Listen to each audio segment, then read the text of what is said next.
have been tucked away until next spring, right?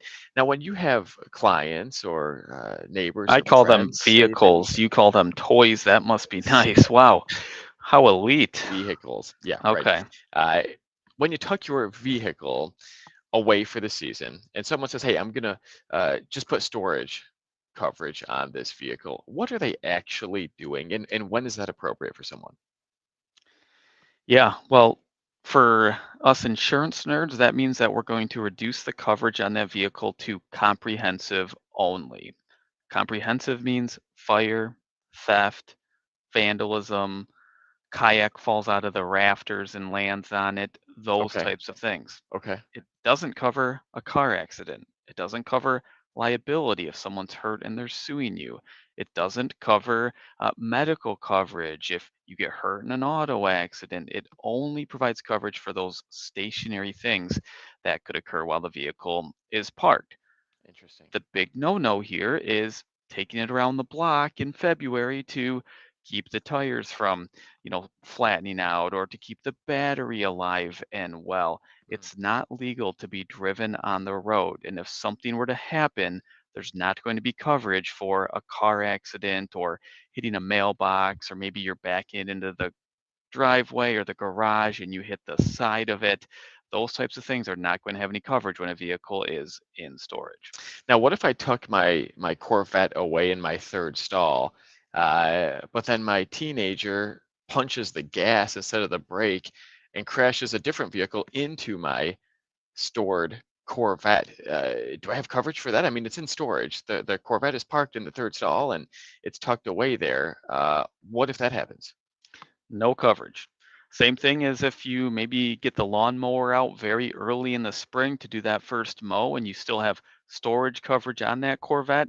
If you hit it with the lawnmower, that's a collision. That's impact with something else, and that's not going to be covered while it's only in storage. So you want to be Got it. really, really careful in those cases. And you want to be cognizant of what's around that vehicle and what could potentially happen while Okay. it's in storage for those winter months. Okay, so tuck it away safely. Make sure that nothing's going to hit it, not another vehicle, not the lawnmower, not a two by four, right? It's tucked away safely. You've got coverage if there's a garage fire, God forbid it's stolen, something falls out of the rafters, like you said, but otherwise, you want to be very careful about where that vehicle is being stored. Now, what about in the spring, right? We tell clients, hey, when you reduce coverage to comprehensive only or storage coverage on that vehicle, put a sticky note in there that says, call insurance company, right? Call my insurance agency. Let them know before this bad boy hits the road, right? Why is that? What are you going to do in the spring when you get that phone call or that email from the client?